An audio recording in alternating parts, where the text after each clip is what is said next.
आदाब, मैं हूं मुमताज़ आलम रिजवी और मैं बात करूंगा मगरबी बंगाल की, जहां इस वक्त सियासत अपने शबाब पर है।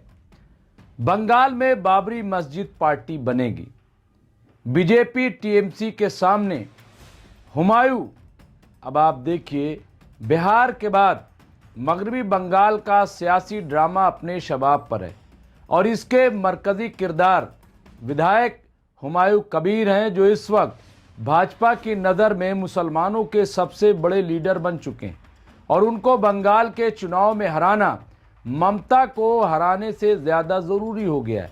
6 दिसंबर को बाबरी मस्जिद की बुनियाद रखने और बंगाल में 3 साल में इस मस्जिद को मुकम्मल करने का ऐलान करने वाले हुमायूं कबीर टीएमसी से विधायक हैं, लिहाजा भाजपा के निशाने पर ममता बनर्जी आ गई हैं। आप सबको पता है कि 6 दिसंबर 1992 को बाबरी मस्जिद को शहीद कर दिया गया था, लिहाजा हुमायूं कबीर ने उसी तारीख को चुना है और बाबरी मस्जिद के नाम से एक नई मस्जिद तामीर करने की बात कर रहे हैं। और कल यानी महज एक दिन बाद 6 दिसंबर है।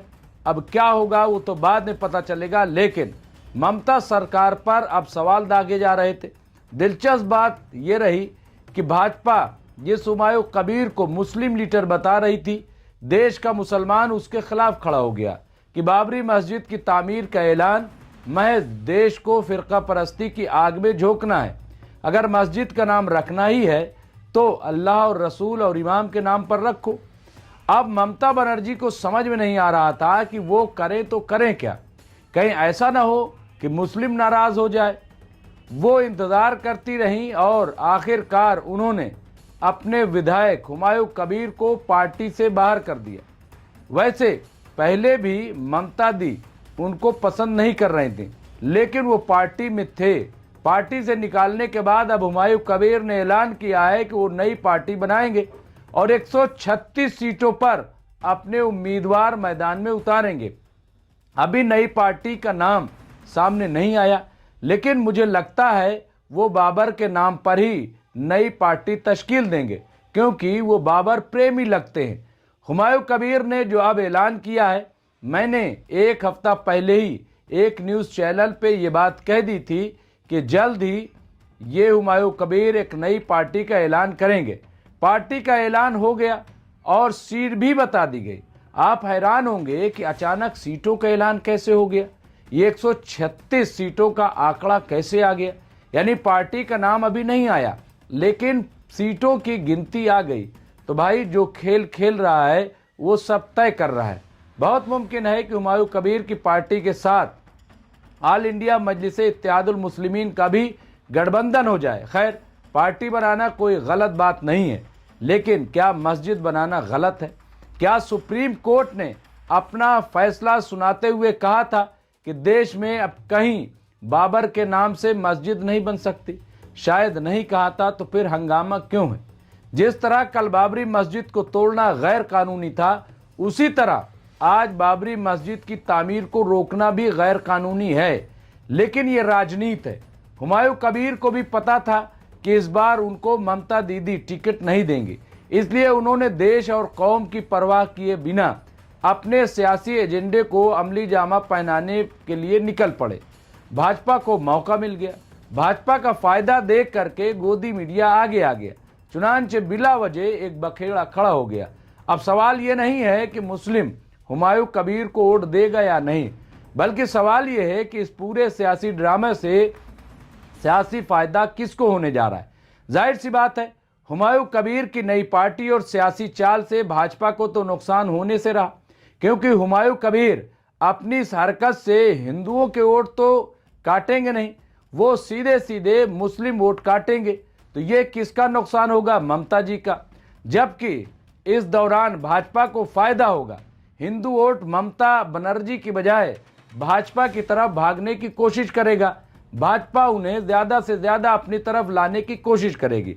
अब क्या आपको लगता है कि ऐसे में इस बार ममता जी की सरकार बन पाएगी या वो सरकार बना पाएंगी? जी नहीं, भाजपा सरकार बनाएगी, ऐसा माहौल बनाया जा रहा है। ये है दिलचस्प बात यह है कि इस पूरे ड्रामे में न तो कांग्रेस नजर आ रही है और न 33 साल तक बंगाल में हुकूमत करने वाली सीपीएम सीपीआई, सब के सब गायब। आप समझ रहे हैं सियासत क्या होती है। आप कहेंगे हुमायूं कबीर को कौन नोट करेगा, कैसे वो कामयाब होगी, उनकी पार्टी कैसे कामयाब होगी, मुस्लिम पागल है क्या। अरे भाई, हुमायूं कबीर जीतने के लिए नहीं आ रहे हैं, बल्कि वो ममता को हराने के लिए आ रहे हैं। वैसे मुझे लगता है कि ममता बनर्जी उनको 6 दिसंबर से पहले यानी आज ही किसी वक्त अरेस्ट करा लेंगे। उनके साथ भी चैलेंज है, नहीं अरेस्ट करती तो वो बाबरी मस्जिद की बुनियाद रखेंगे। बाबरी मस्जिद की बुनियाद रखने का मतलब भाजपा का हुमायूं पर नहीं बल्कि ममता बनर्जी पर हमला होगा। और अगर गिरफ्तार करा लेती हैं ममता बनर्जी तो उनको डर है कि कहीं ओवैसी न इसका फायदा उठा ले। ममता के सामने अभी आगे कुआं पीछे खाई वाली सूरत हाल है। जो भी है, लेकिन एक बात साफ नजर आ रही है कि भाजपा ने मन बना लिया है कि इस बार हर हाल में बंगाल पर कब्जा करना है। बिहार का चुनाव खत्म भी नहीं हो पाया था कि भाजपा ने बंगाल का चुनाव खड़ा कर दिया और पूरा मीडिया वही लग गया। SIR हो, घुसपैठिए हों, बाबरी मस्जिद की तामीर हो, सब कुछ बंगाल में चल रहा है। अब इतनी मेहनत भाजपा हारने के लिए तो नहीं कर रही है। खैर, ममता भी कम खिलाड़ी नहीं है। ममता बनर्जी को बंगाल में हराना आसान भी नहीं है। जो भी है, लेकिन राजनीति जबरदस्त है। ऐसी राजनीति में मजा तो आता है। देश के मुस्लिमों को चाहिए कि वो राजनीति को राजनीति की तरह लें, इसको मजहबी चश्मे और मजहबी अमल की तरह न देखें। शुक्रिया। मैं मुमताज आलम रिजवी। इस तरह की और खबरों को देखने के लिए आप देखते रहिए MC न्यूज़ इंडिया। बहुत बहुत शुक्रिया।